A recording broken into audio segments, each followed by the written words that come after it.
हमारा अब किसी चीज में इंद्रियों मतलब किसी चीज भोग में मन भी नहीं लगता है। अरे बच्चा, अभी ऐसा मत कहो, बड़े बड़े ऋषि मुनियों को माया ने परास्त कर दिया है बच्चा। अभी चुप रहो। अभी ये एकदम कृपा होती है ना, जैसे साधन मार्ग में चले तो गुरु कृपा एकदम होती है, तो वो साधक देखता है कि मेरे अंदर है, वो तुम्हारी नहीं है, वो गुरु कृपा हरि कृपा है। अब जब तुम थोड़ा आगे चलोगे तो तुम्हें कृपा पीछे हो जाएगी, तब तुम चल के दिखाना है आगे। हर साधक से पूछो, कहता है पहले मेरा मन भजन में बहुत लगता था, पहले बहुत आनंद आता था, अब पता नहीं क्या हो गया। क्योंकि पहले तुम्हारी साधना से आनंद थोड़ी आता था, वो तो हरि गुरु कृपा थी। अब तुम संभल कर खड़े हो और परिपक्व बनो, तो अब लड़ना पड़ेगा, अब संघर्ष करना पड़ेगा। समझ रहे? हाँ, खूब नाम जप करो और अपनी इंद्रियों को, जहां जहां विषय भोगा, भी तो आसी का विषय आ गया। आप कहते हो इंद्री के विषय भोगों में हमारी रति ही नहीं। देख, हमारे प्रश्न को आप अपने जीवन में देखना, ईमानदारी से देखना। इंद्रियों की रति खत्म हो गई तो कोई प्रश्न ही नहीं बचा ना भगवत प्राप्ति के लिए। समस्या तो यही है ना, इंद्रिय और मन। और बच्चा भी तुम कैसे, क्योंकि हम देख भी रहे हैं ना आपको, केवल आपकी बात सुन नहीं रहे हैं, आपको हम देख भी रहे हैं। जब मनाखष्टानि इंद्रियाणि प्रकृति स्थान कर्षति, यह आकर्षण हटकर केवल कृष्णाकार हो गया, तो परमात्मा में जब मन और इंद्रिय हो गए, निर्विषय हो गए, तो कोई प्रश्न ही नहीं रहा ना, कोई प्रश्न ही नहीं रहा ना बच्चा। फिर प्रश्न क्यों, आप बताओ ना। धीरे धीरे हमारी इच्छा हर एक चीज से मतलब पहले जैसे थे। देखो बच्चा, धीरे धीरे हटना और इकट्ठे कूद जाना दोनों बराबर होती हैं। हटाते हटाते 30 वर्ष हो गए और 30 मिनट में भ्रष्ट हो गया। 30 वर्ष का हटाना 30 मिनट में भ्रष्ट कर दिया माया ने। अब बोलो इसको क्या कहोगे? 30 वर्ष वो धीरे धीरे हटाता रहा, और अगर भगवान का आश्रय छूटा और अहंकार आ गया तो 30 मिनट में वो किसी काम का नहीं रह गया, भ्रष्ट कर दिया माया ने। आप तो माता से पैदा हुए हो, शरीर तुम्हारा स्त्री शरीर को भी देख रहा है, पुरुष शरीर को देख रहा है। हम ऐसे ऋषि की बात कर रहे हैं जिसने कभी स्त्री देखी नहीं थी। श्रृंगी ऋषि पैदा हुए थे मृगी से। विभांडक ऋषि, उनके पिता थे, तो एक अप्सरा स्नान कर रही थी, तो उसके अंगों को देखकर उनकी शक्तिपात हो गई। तो चूंकि वो जल लेने हैं, स्नान करें, तो उसी से किनारे लहर में उनका शक्ति आ गई, तो वही वीर शक्ति, तो मृगी पी गई। अब इतना अमोघ वीर, तो गर्भधारण हो गया, तो एक सींग भर मृग का था, पूरा शरीर देव शरीर, क्योंकि ऋषि का था। उन्होंने कभी स्त्री नहीं देखी थी। पूरा चरित्र उनका पढ़कर के महाभारत में देख लीजिए। इतने विषयासक्त, इतने शरीरासक्त हो गए कि फिर ब्याह हुआ उनका, जिसने स्त्री देखी नहीं थी। ये अति सय प्रबल देव तव माया, जाहि न मोह कवन जग जाया। ऐसा कौन पैदा हुआ संसार में जिसे माया ने थप्पड़ न लगा दिया हो, माया ने गिरा न दिया हो। अच्छे से चलो, भगवान तुम्हारी रक्षा करेंगे। सदैव ऐसा बोलो कि मेरे में सामर्थ्य तो नहीं है, हरि गुरु कृपा से ही मैं निकल सकता हूं, ऐसा बोलो। देखो, बड़े बड़े महापुरुषों ने कहा, असमय अधम सखा सुनो, मोहू पर रघुवीर। हनुमान जी महाराज कह रहे बिल्कुल नहीं, हम नाने पावे कि अब मेरा मन विषयों में जाता नहीं है। बहुत बहुत खतरनाक खेल माया का है। जो निर्विषय हो गए, नारद जी भगवान के अवतार हैं, वो भी आसक्त इतने हुए कि अगर उनको दुल्हन नहीं दी हरि ने, तो हरि को साप दे दिया, साप दे तो इसलिए बच्चा, हम तुम तो प्रकृति के आकर्षण में अभी हैं, और नारद जी तो प्रकृति पर विजय प्राप्त किए हुए महात्मा हैं। तो ऐसा बोला करो कि प्रयासरत हैं गुरुजनों की कृपा से। हाँ, प्रयासरत हैं, हमारा मन क्या विषयी ही है, इंद्रियां विषयी है, पर गुरुजनों की कृपा से प्रयासरत हैं, पार हो जाएंगे। जब गुरुजनों की कृपा है तो पार हो जाएंगे, ऐसा भाव रखें। क्या कहें? वो जो बोले अंतःकरण जो विचार आती है, तो वो भी विचार भगवान की चाह से ही आती है। 2 प्रकार की बुद्धि होती है। भगवान की चाह की विचारधारा तो सिद्ध पुरुष में होती है। साधक में 2 प्रकार की बुद्धि होती है, एक कुमति, एक सुमति। कुमति सुमति सबके उर राही, नाथ पुराण निगम अस कहीं, जहां सुमति तहां संपत्ति नाना, जहां कुमति तहां विपत्ति निदाना। गंदे विचार कुमति पेश करती है, अच्छे विचार सुमति पेश करती है। शुभ और अशुभ दोनों से परे भगवदानंद का विचार ये भगवान की तरफ से आता है। भगवान की तरफ से विचार तब आता है जब जीव अपने अहंकार को भगवान के चरणों में समर्पित कर देता है। समझ पा रहे हो? जी मयूर जी। राधे राधे। महाराज जी आपके चरणों में कोटि कोटि प्रणाम। महाराज जी हम भगवान पंडरीनाथ जी के विग्रह की नित्य पूजा आराधना करते हैं। एक दिन रात में सपने में मुझे ऐसा दृश्य दिखा कि भगवान मुझसे दूर हो गए हैं, तो मैं जग गया और बहुत व्याकुल हो गया। उस दिन से मुझे बहुत भय लगता है कि हमारे भगवान हमसे दूर हो गए। नहीं, वो कभी कभी खिलवाड़ किया करते हैं, अपने जनों की प्रेम परीक्षा लिया करते हैं। ये प्रियता वो देखते रहते हैं कि उपासक हमारी सेवा ही केवल करता है कि हमसे प्रेम करता है।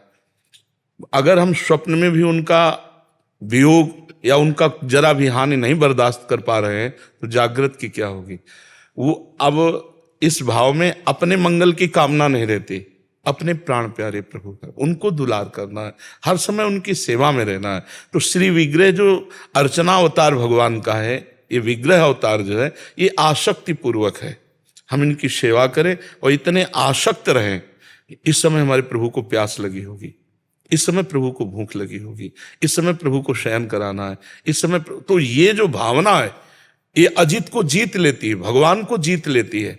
आप समझो दुर्योधन के घर के सब 56 प्रकार के भोग त्याग कर और भगवान विदुरानी के भाव रूपी छिलके खाने के लिए गए। नहीं, ये भावोत्सवेन भजताम रस काम धेनु। हमारे भगवान को भाव पसंद है, भोजन, सोना चांदी, रुपया पैसा, अच्छी पोशाक है तो पहनाओ, नहीं सिर्फ भाव पसंद, सिर्फ भाव पसंद। अगर भाव नहीं है तो फिर तो कभी कभी भगवान अपने भक्तों के हृदय को चेक किया करते हैं। कोई विपरीत ऐसे खेल कर दिए, अब उसके अंदर कितनी पीड़ा हो रही, हाय अब हम कैसे जिएंगे। तो ये अनिष्टकारी नहीं है, ये हमारी प्रेम परीक्षा है कि आप कितना ठाकुर जी से प्यार करते हैं, जिनकी सेवा करते हैं।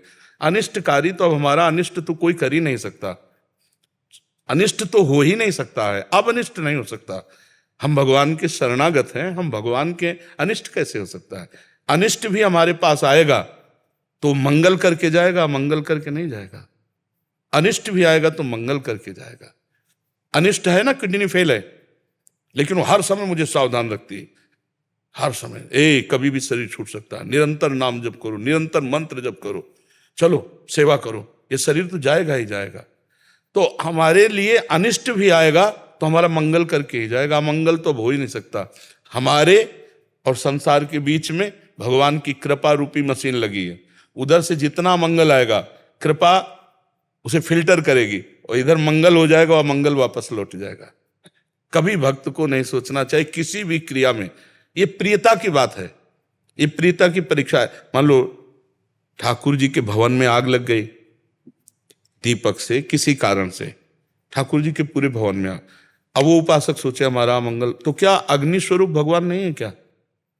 नामदेव जी के भवन में आग लगी ना, तो नाच रहे थे ना, हरि आए अग्नि रूप में, नाच रहे थे ना। कुछ लोगों ने कुछ सामग्री बचा के रखी थी निकाल के, तो उन्होंने उसको भी डाल दिया। हरि आए हैं, अरे कोई अतिथि आता है उसके मुख से छीनता है मेरे हरि आए हैं। देखा, फिर रुक्मिणी जी और भगवान श्री द्वारिकाधीश ने अपने हाथ से उनकी कुटिया बनाई थी रातों रात, नहीं? हाँ, तो इसलिए हमारा मंगल तो हो ही नहीं सकता। मंगल नाम तो हमारे जीवन से गया क्योंकि हम भगवान की शरण में है। समझ गए? प्रेम कैसे बढ़े, भगवान जी से प्रेम कैसे वृद्धिंगत हो। हम जिसकी बहुत चर्चा सुनते हैं, जिसकी बातें करते हैं और जिसकी बार बार स्मृति करते हैं, उससे मिलने की चाह हो जाती है, नहीं हो जाती? तो इसीलिए भक्ति का प्रथम अंग है श्रवणम, फिर कीर्तनम, फिर स्मरणम, फिर पाद सेवनम, अर्चनम, वंदनम, दास्यम, शक्यात्म निवेदनम। तो सबसे पहला श्रवणम, हम अपने प्रभु की खूब चर्चा सुने। फिर कीर्तनम, खूब नाम कीर्तन करें, उनकी कथा कीर्तन करें। स्मरणम, उसी की याद में तन्मय रहें तो निश्चित प्रेम प्राप्त हो जाए। श्रवण कथन सुमिरन प्रतीति, यह है जो कृपा हरिवंश की। जो श्रवण कथन विश्वास पूर्वक श्रवण विश्वास पूर्वक की इससे भगवान में प्रीति होगी, कीर्तन इससे भगवान में प्रीति होगी, स्मरण इससे भगवान में प्रीति होगी। तो कह रहे हैं ये जो कृपा हरिवंश की, ये हरिवंश की कृपा अगर 3 पर विश्वास हो जाए, भगवान के गुण कीर्तन, भगवान के गुण श्रवण, भगवान के नाम कीर्तन, भगवान के नाम श्रवण और नाम स्मरण, तो निश्चित भगवत प्रेम प्राप्त हो जाएगा। प्रेम मूल यह नाम है, जो भगवान का नाम है, इसी से प्रेम प्रकाशित होता है। आज तक जितने महापुरुष हुए, महाराष्ट्र तो सिद्ध महापुरुषों का मतलब धाम ही है, एक से एक महापुरुष सिद्ध प्रकट हुए, तो सबकी जिह्वा पे नाम के प्रभाव से ही सब सिद्ध हुए। तो हम नाम जप करें और लीला गायन और लीला श्रवण, नाम कीर्तन, नाम श्रवण, यही जीवन बना ले, इसी से प्रेम की प्राप्ति हो जाएगी। सार्थक जी। राधा वल्लभ श्री राधे राधे महाराज जी, आपके चरणों में कोटि कोटि प्रणाम। महाराज जी, इनका बहुत बड़ा भाव है। भाव ये है कि महाराज जी ये कह रहे हैं कि आपका सत्संग सुनते हैं और जीवन जीने का एक तरीका है। अभी ये इनको डर लग रहा है कि ये सिर्फ संसार के चक्कर से छूटने के लिए ही नाम जप कर रहे हैं या किसी डर को भगाने के लिए नाम जप कर रहे हैं, बल्कि जो आप कहते हैं कि प्रेम भाव के लिए ही या नहीं, दोनों भावों के लिए भगवान ने आदेश किया है। एक तो जो सभी आवा सरनाही रखियो ताहि प्राण किनाई, अगर कोई भयभीत होकर मेरा नाम लेता है भय से मुक्त होने के लिए, तो मैं उसे प्राणों की तरह प्यार करता हूं और प्राणों की तरह, जैसे अपने प्राणों की हर प्रयास से रक्षा की जाती है, ऐसे मैं उसकी रक्षा करता हूं। तो अगर हम प्रेम के लिए आए तब तो कहना ही क्या है, लेकिन यदि हम अपनी वासनाओं की पूर्ति के लिए, भय की निवृत्ति के लिए, तो हम जाएं कहाँ, आपके सिवा कोई है ही नहीं। हम अपनी वासनाओं की पूर्ति भी आपसे चाहेंगे और अपनी कामनाओं की पूर्ति भी आपसे चाहेंगे और भय निवृत्ति भी आपसे चाहेंगे। तो सर्व मंगल दाता भगवान का आश्रय ले लिया जाए तो हर तरह से मंगल, इसमें चिंता का विषय नहीं है कि हम तो बहुत निकृष्ट हैं क्योंकि भयभीत होकर भगवान की शरण में आए, ऐसा नहीं है। प्रेम भाव कैसे जागृत करता है? अभी बताया ना, भगवान का नाम, भगवान का गुण, जैसे लीला चरित्र है, इनको जब हम श्रवण करते हैं तो हमारे अंदर, देखो अगर आपने श्रवण न किया हुआ होता मोबाइल से, तो आपके अंदर ये इच्छा आती कि आप हमारे पास आए। श्रवण ने तो इच्छा यहाँ पर, और जितना आप श्रवण करते रहेंगे उतनी आसक्ति बढ़ जाएगी आपकी। फिर लगेगा कि यार बार बार दर्शन करूं, बार बार मिलूं। न मिलने पर आपके हृदय में पीड़ा होगी, इसी को प्रेम कहते हैं। ऐसा लगता है कि जैसे कि अपने जो कष्ट है उसका निवारण या संसार चक्र से भागने के लिए ही मैं ये कर रहा हूँ। बहुत अच्छा है, आप कीजिए। नहीं, ऐसा ही हो, ऐसा ही हो। हम जुड़े तो प्रभु से, हमारी आस्था तो पक्की हो, प्रेम तो बाद का विषय है। पहले हम जहां दलदल में फंसे, इस दलदल से तो हटे। ऐसा है, बिल्कुल आप जैसे चल रहे हो ऐसे ही चलिए, आपका परम मंगल विधान भगवान करेंगे।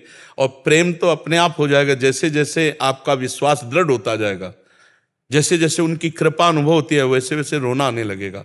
कितने कृपालु हो प्रभु, दूसरा कोई नहीं जानता, लेकिन हम जान रहे हैं। एक एक कदम पर आप हमारी रक्षा कर रहे हैं, एक एक कदम पर आप हमें प्यार दे रहे हैं। ये आपकी छाती में जब आएगा ना, तो प्रेम होने लगेगा कि आप जैसा कृपालु कोई नहीं। पक्का समझिए, भगवान जैसा कोई कृपालु नहीं, दुलार करने वाला कोई नहीं। इसलिए भगवान के आश्रित चाहे जैसे भय, लोभ, कामना, काम, क्रोध, कैसे भी सब, भगवान को गालियां दी गिन गिन के, वो परम पद को प्राप्त होगा। हम गिन गिन के राम राम कह रहे हैं, हमें परम पद नहीं मिलेगा। हम गिन गिन के कृष्ण कृष्ण राधा राधा कह रहे, हमें परम पद नहीं मिलेगा। विश्वास करो, गिन गिन के गालियां देता था शिशुपाल, कोई ऐसी गाली ली जो भगवान को ला दी, और भगवान में समा गया अंतिम समय। क्यों? उसका चिंतन श्री कृष्ण थे। भय से, क्रोध से कंस भगवान में समा गया। क्यों? क्योंकि वो चिंतन भयपूर्वक भगवान का करता था। तो भगवान का चिंतन हो, हाँ अगर प्रेम से हो तब तो क्या कहना है, लेकिन किसी भी भाव से यदि हो तो मंगल तो हो ही जाएगा। पूतना राक्षसी सुंदर रूप बनाती है, और 6वें दिन अभी भगवान का छठी उत्सव की तैयारी हो रही है, अपने स्तनों में हलाहल विष लगाकर भगवान को मारने के लिए जाती है। भगवान को गोद में उठाती है, किसी ने रोका नहीं। इतना सुंदर रूप, सबको ऐसा लगा मानो लक्ष्मी जी मिलने आई है, इतना सुंदर रूप बनाया। और जब वो अपने स्तनों से हलाहल विष, तो भगवान तो सर्वशक्तिमान, 6 दिन क्यों चाहे 6 वर्ष क्यों, उनमें क्या फर्क पड़ता है। दोनों लात लगाए, उसके छाती में पकड़ा, स्तन जो पीना शुरू किया तो प्राण खींचने लगे। वो चिल्लाई अपने असली रूप में आ गई। 6 कोस का शरीर था, भागवत में पढ़ के देखो, 6 कोस के वृक्षों को उसको वो गति दी जो माता यशोदा को देनी चाहिए। हलाहल विष पिला के मारने जा रही उसको हमारे कृष्णचंद्र जी माता की गति देते हैं, और जो प्यार से दूध का भोग लगाते हैं उनको गति नहीं होगी, उनका परम मंगल नहीं होगा। हमें विश्वास करना चाहिए भगवान पर कि हमारे भगवान कितने करुणामय हैं। के ऊपर तो कोई संशय नहीं है जी। लेकिन चाहते हैं कि वो प्रेम बहुत जागृत करें किसी भी तरीके से। एक सीढ़ी है, पहले हमारी सर्व कामना रहित बुद्धि हो जाए तब प्रेम उत्पन्न होता है। प्रेम जो है उसके लक्षण है कामना रहितम, गुण रहितम, सूक्ष्मतरम, अनुभव स्वरूपम, प्रतिक्षण वर्धमानम। ये गुण रहितम, 3 गुण है, सतोगुण, रजोगुण, तमो, तीनों गुणों से ऊपर हो जाता है प्रेमी। कामना रहितम, उसके अंदर कोई कामना नहीं रहती, न शुभ न अशुभ। वो सूक्ष्मतरम, बड़े सूक्ष्म विचार वाला हो जाता है। अनुभव स्वरूपम, प्रेम केवल अनुभव में ही आता है। वो प्रतिक्षण वर्धमानम, अपने इष्ट के प्रति आसक्ति बढ़ती चली जाती है, उसे कुछ नहीं चाहिए, उसे कुछ नहीं चाहिए। तभी उसको लोक में बावरे कहा जाता है कि ये तो बावरा है, पागल है, बस चिल्लाता रहता है, रोता रहता है, हंसता रहता है। उसकी पर ऐसे प्रेमी बहुत कम होते हैं जो, पर अगर आप चाह रखेंगे तो बहुत जल्दी क्रॉस हो जाएंगे।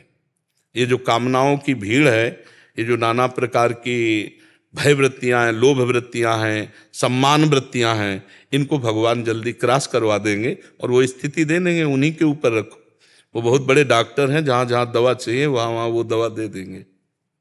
कविता अग्रवाल जी। राधा वल्लभ श्री हरिवंश महाराज जी। महाराज जी, आपका कहना है कि आप बहुत सारी संस्थाओं में जुड़े हैं जहां सेवा कार्य इनको करना पड़ता है। फिर जब इनको सेवा कार्य मिलता है तो कभी कभी ऐसा होता है कि क्रोध भी करना पड़ता है। उसके भाव से कभी कभी ऐसा भी हो जाता है कि सेवा भाव से अहम भी जागृत हो जाता है और क्रोध भी हो जाता है। जैसे जन्माष्टमी और राधा अष्टमी जैसे बड़े पर्व होते हैं, मंदिर आदि में सेवा लगता है, तो अपराध बनने का भी डर होता है। तो महाराज जी, इस परिस्थिति में अपने अहम भाव को और अपने क्रोध पे कैसे काबू पाएं? अहम भाव तो करना ही नहीं चाहिए, क्योंकि जब भगवान ने सेवा दी है तो सेवक को अहंकार करने का अधिकार कैसे है? स्वामी का प्रत्येक विधान सेवक को दैन्य होकर करना, यही उत्तम भाव सेवक का है। सेवक अगर सुखानुभूति या दुखानुभूति सेवा में करता है तो सच्ची सेवा नहीं मानी जाती। सेवक सुख चाह मान भिखारी, व्यसनी धन, शुभगति बेविचारी। सेवक का तो अगर उत्तम कार्य हो जाता है तो स्वामी की कृपा, अगर त्रुटि हो जाती है तो हमारी असावधानी। क्रोध दूसरों पर करने से अपनी हानि होती है। हाँ, ये जरूर है कि कभी कभी क्रोध का नाटक करना होता है, क्रोध नहीं होता है। जैसे किसी से तीव्रता पूर्वक हमें कार्य कराना है, समय कम है, हमें उत्सव में सम्मिलित होने के लिए आए हुए लोगों का स्वागत करना है या किसी भी का, तो हम उस समय आवेश में ऐसे क्रोधावेश का दर्शन कराते हैं, आप शीघ्र कीजिए। पर अंदर जलन नहीं होनी चाहिए, अंदर उनके प्रति द्वेष भाव नहीं होना चाहिए, और अहम की तो कोई गुंजाइश ही नहीं। सेवा में अहम कैसा, सेवा में अहम कैसा? अगर जैसे कई बार क्रोध कर रहे हैं तो क्रोध में ऐसा लगता है कि शायद अहम से ही क्रोध हो रहा है। आपको ये देखना है आपका हृदय जलने लगता है क्या? नहीं, हृदय नहीं चलता है। बस फिर क्रोध का नाटक तो जैसे गुरु है वो अपने शिष्य के प्रति कर सकता है, जैसे कई लोगों के ऊपर सेवाधिकार हमें मिला है, अगर वो सही नहीं हो सकता तो हम उसके ऊपर कर सकते हैं क्रोध का नाटक। क्रोध का नाटक करना और क्रोध होना, उसमें अंतर हो जाता है। जब हम किसी पर क्रोध करते हैं तो दोष दर्शन करके करते हैं और उससे घृणा, द्वेष, ये हमारे अंदर दोष आ जाते हैं। अगर ये सब नहीं है और क्रोध का हम नाटक कर रहे हैं तो कोई बात नहीं है, क्योंकि हमें कार्य प्रणाली को ठीक ठीक कराने के लिए ऐसा करना पड़ेगा, और अहंकार की तो कोई गुंजाइश ही नहीं। क्योंकि स्वामी कई बार जैसे विद्यार्थी हैं जिनको हम सिखा रहे हैं, करा रहे हैं, तो बहुत कई बार डांट के या हाँ, इससे कोई फर्क नहीं पड़ता है, क्योंकि हमारा इस समय गुरु का भाव है, उनको जो शिक्षा देनी है उनको सही ढंग से उसका ज्ञान हो जाए, इसलिए हम क्रोधावेश कर सकते हैं, उसमें कोई बात नहीं है। तो वो कोई अपराध नहीं है, लेकिन हम उसके प्रति घृणा नहीं करेंगे, उसके प्रति द्वेष नहीं करेंगे, ये भाव हमें पुष्ट रखना है। दीपिका जी। श्री हरिवंश। श्री हरिवंश महाराज जी, राधे राधे। महाराज जी, भगवान के स्वयं और विलास रूप की शक्तियों में क्या अंतर है? जिस व्यक्ति को भगवान का तत्व ज्ञान नहीं होगा उसका स्वभाव कैसा होगा? बात हम इतनी आपको कह रहे हैं, जब तक तत्व ज्ञान नहीं होता तब तक ये सब अंतर है। नहीं तो तत्व ज्ञान जब होगा तो मत्तः परतरम नान्यत किंचिदस्ति धनंजय, मेरे सिवा किंचन मात्र भी कुछ नहीं है, तो क्या कम और क्या ज्यादा। तुलसीदास जी महाराज देख रहे हैं, जड़ चेतन जग जीव जत सकल राम मैं जानी, सिय राम मैं सब जग जानी। सब में वही पूर्ण विराजमान है परमात्मा। हाँ, जहां जरूरत पड़ी तो 100 ग्राम उठाने की तो 100 ग्राम उठा रहा है, 1 किलो की तो 1 किलो उठा रहा है, 1000 किलो की तो 1000 किलो उठा रहा है। वो है पूर्ण, सब जगह पूर्ण है। परमात्मा पूर्ण है, वो सर्वत्र है, सब जगह है। जब तक हमारी दृष्टि में अंतर है तब तक अंतर है, और दृष्टि में जब अंतरता हटी एक, तो एको ब्रह्म द्वितीयो नास्ति, वही विराजमान है, दूसरा कोई नहीं विराजमान है। पहली बात तो इतना समझो। दूसरी, जिस व्यक्ति को भगवान की तत्व ज्ञान नहीं होगा उसका स्वभाव कैसा होगा? 3 गुणों के अंतर्गत ही होगा, शतोगुण रजोगुण तमोगुण के अंतर्गत ही होगा। और जो भगवान के तत्व को जान जाता है तो जानत तुम्हें तुम्हें हो जाए, वो गुणातीत हो जाता है। अब 3 गुणों में पूरा संसार, पूरा वेद, पूरा पुराण, पूरे शास्त्र भरे पड़े हैं। 3 गुणों में का ही सारा खेल देख रहे हो। ये त्रिगुणात्मिका माया को उसको 1-2 स्वभाव हों तो बताए, अनंत उसके विलास हैं माया के, तो अनंत विलास उसके हो रहे हैं। जो गुणातीत स्थिति को प्राप्त है वो भगवत तत्व का ज्ञाता है, और उसी का वर्णन किया जाता है। और जो माया में लगे उसका क्या वर्णन किया जाए, उसके तो अनंत स्वभाव माया के हैं, अनंत स्वभाव हैं। 3 गुणों में ही अनंत स्वभाव है। किस किस का दर्शन करो, देखो क्या क्या दर्शन है इस माया में। कोई कच्चे जानवरों को चबाता जा रहा है? कोई इतना दयालु है कि चींटी में भी पैर ना पड़ जाए। क्या क्या क्या वर्णन किया जा सकता है। माया के स्वभाव और माया के प्रभाव को वर्णन किया गया है, तो तत्व ज्ञान का वर्णन किया गया है। माया का तो यत्किंचित प्रभाव केवल दिखाया गया है। जो तत्व ज्ञानी नहीं हो, 3 गुणों के अंतर्गत है। जो 3 गुणों के अंतर्गत है वो पूरी सृष्टि है इसी के अंतर्गत। जी। रीता जी दिल्ली से। राधे राधे महाराज जी। श्री हरिवंश भगवान महाराज जी, ठाकुर श्री रामकृष्ण जी महाराज और माँ शारदा जी की बड़ी कृपा है, जिस कारण मैं नित्य नियम का निर्वाह करने की कोशिश करती हूँ। महाराज जी, यदि उस समय किसी दूसरे सत्संग में जाना पड़ जाए या वहां से लाभ उठा के अपनी साधना में उच्चतम गति प्राप्त करना चाहिए, पर महाराज जी इनके अंदर एक है कि अपना नित्य नियम बाधित होता है। नहीं, सब नित्य नियम की पूर्ति सत्संग से हो जाती है। पता नहीं कौन सा शब्द ऐसा आवे जो नियमावली से ऊपर नहीं उठा जा सकता, तो ऊपर स्थिति प्रदान कर दे। तात स्वर्ग अपवर्ग सुख धरी तुलाए कंग, तूलन ताय सकल मिल जो सुख लव सत्संग। पता नहीं भगवत प्रेमी महात्मा का कौन सा शब्द हमारे जीवन को अध्यात्म की कितनी ऊंचाई पर पहुंचा दे, जो हम संयम नियम करके भी नहीं पहुंच सकते। इसलिए जहां कहीं भी उत्तम संत महात्मा का सत्संग हो, उत्तम शब्द इसलिए कि केवल प्रवचन करता नहीं, जिसकी स्थिति हो, जो भगवान में चित्त जोड़े हो, जिनका लक्ष्य केवल भगवान हो, जो भगवानमय है, ऐसे संतों के सत्संग से आध्यात्मिक उन्नति होती, केवल प्रवचन करताओं से नहीं।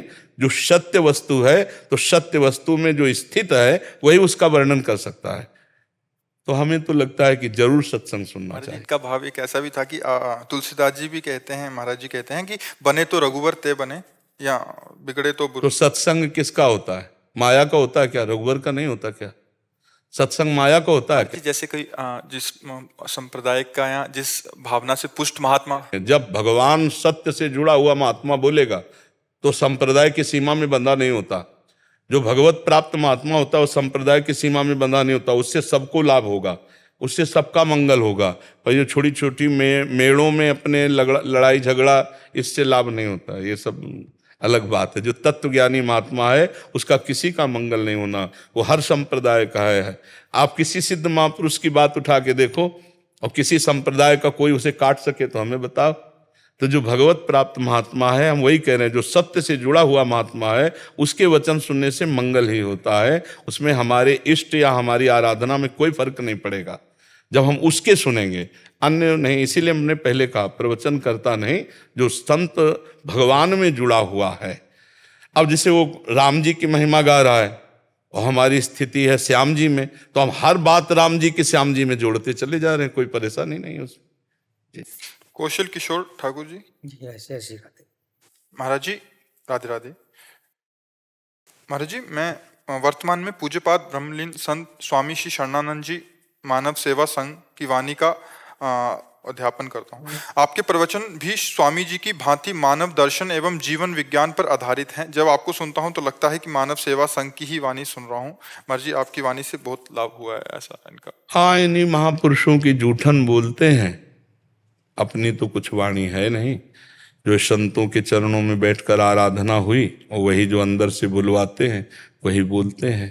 कोई पढ़ लिख करके किसी विषय पर बोलना और एक होता है उसी विषय में घुस करके उसका आनंद लेकर उसमें बोलना।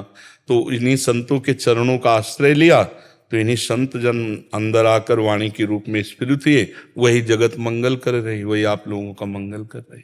महाराज जी एक इसमें प्रश्न था, जैसे अभी आपने बोला कि जो महापुरुष जो भगवत तत्व का अनुभव कर गए उनकी सबका जो सिद्धांत है महाराज जी, जैसे अभी स्वामी राम सुखदास जी महाराज जी की वाणी पढ़ें, भाई जी की वाणी पढ़ें, महाराज जी आपकी वाणी भी सुनने को मिलता है, तो सबका एक स्थिति एक जैसी होती है महाराज जी, मतलब कि हाँ, जो तत्व दृष्टि होती है। हाँ, क्योंकि वो जो स्थिति है उसी स्थिति में जब आया जाएगा तो वही एक स्थिति होगी, वही एक स्थिति होगी, वो उसमें बदलाव नहीं होता। उपासना का रंग अलग अलग होगा, अलग अलग होगा, परिस्थिति हो, चाहे सियाराम उपासक हो, चाहे राधे श्याम उपासक हो, चाहे ब्रह्म उपासक हो, चाहे जो जब स्थिति आएगी तो स्थिति में वही होता है, उसमें अंतर नहीं। उसमें जो उपासक उनके पास जाते हैं तो उनको उसी भावना में पुष्टता मिलेगी। सच्चे महात्मा का यही संसर्ग का लाभ है कि अगर आप सियाराम के उपासक हो तो आपकी सियाराम में भक्ति बढ़ेगी, और अगर आप ऐसे अभी स्थिति नहीं है तो आप राधे श्याम में स्थित हो जाओगे जहां वो स्थित है, और अगर आप ब्रह्म ज्ञान में जाना चाहते हो तो ब्रह्म ज्ञान की स्थिति हो जाएगी। महापुरुषों के संग से जो इच्छा करियो मन माही, हरि प्रसाद कछ दुर्लभ नाही, वही स्थिति जागृत हो जाती है, क्योंकि संत कल्पतरु हैं। बहुत बार देखा जाता है जैसे कोई राम उपासक है तो आप राम जी की ही चर्चा उसकी प्रसन्नता के लिए करते हैं, या कोई ब्रह्म, क्योंकि वही प्रिया प्रीतम ब्रह्म है, वही प्रिया प्रीतम ओंकार है, वही प्रिया प्रीतम सियाराम है, वही प्रिया प्रीतम हम जानते हैं सत्य स्वरूप सच्चिदानंद है।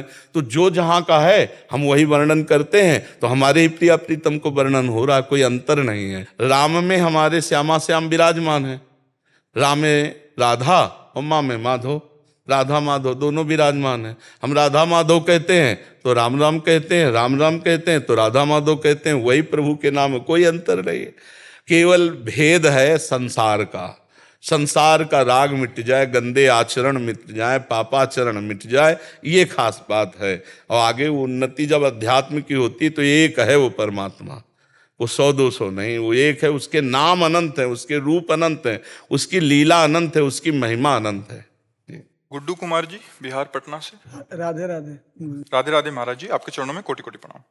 महाराज जी हमारे शरीर से जो सही गलत कार्य करने के लिए जो विचार आते हैं वो कौन से शरीर से आते हैं, अंतःकरण या कारण शरीर से? अंतःकरण, अंतःकरण। विचार करने की सामर्थ्य बुद्धि में है, जो विचार क्रिया में उतरता है वो संकल्प मन में है, और जो क्रिया करने का अहंकार है वो अहम में है कि मैं करता हूँ, और जो उस क्रिया का चिंतन होता है वो चित्त में। चारों एक साथ कार्यरत रहते हैं, मन बुद्धि चित्त अहंकार, ये अंतःकरण चतुष्टय 4 कहा गया है पर एक ही है। निश्चय करने के कारण विचार का, बुद्धि क्रिया में उतारने का संकल्प, क्रिया का चिंतन चित्त, और क्रिया स्वीकृति अहंकार, ये चारों बातें अंतःकरण में होती हैं। और अंतःकरण में जिसके नाम चलता होता है उसका विचार शुद्ध होता है, नहीं तो बुद्धि अशुद्ध विचार करती रहती है, वो कभी शुद्ध विचार नहीं कर सकती। समझ पा रहे हो आप?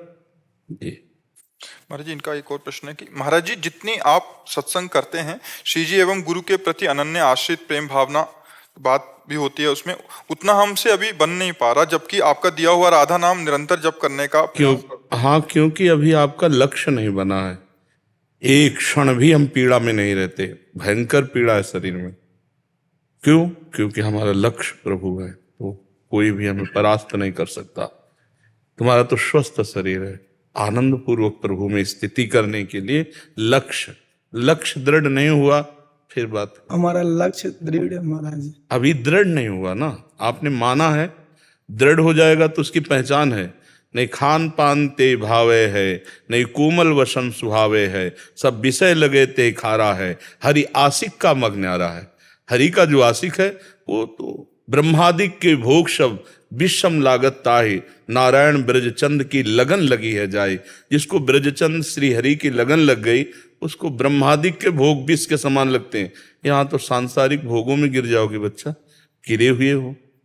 हम सब सांसारिक भोगों में गिरे हुए हैं। ब्रह्मलोक तक के भोग उसे अच्छे नहीं लगते जिसको श्री हरि से प्रेम होने लगता है, श्री हरि लक्ष्य हो जाते हैं जिसका। और ये 5 बातें उसके जीवन में नहीं होती जिसको लक्ष्य भगवान बन जाते हैं। नारायण हरि भजन में ये 5 अनुस्वाद, विषय भोग, निद्रा, हंसी, जगत प्रीति और बहुबात, ये खत्म हो जाते हैं। भगवान से प्रेम करना बहुत दुर्लभ है, क्योंकि पहले तो हमारा ये काम होना कि इस देह से और देह के संबंधियों से सबकी ममता ताग बटोरी और मम पद मनहि बांध पर डोरी। सबकी ममता बटोर कर भगवान के चरणों में, एकमात्र भगवान, तब बात बनती है।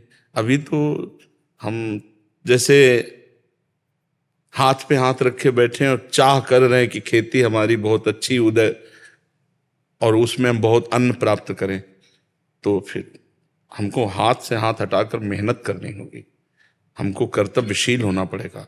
ऐसे ही अपनी इंद्रियों को विषयों से हटाकर, मन को भोगों से हटाकर प्रभु में लगाना होगा और लक्ष्य दृढ़ रखना है।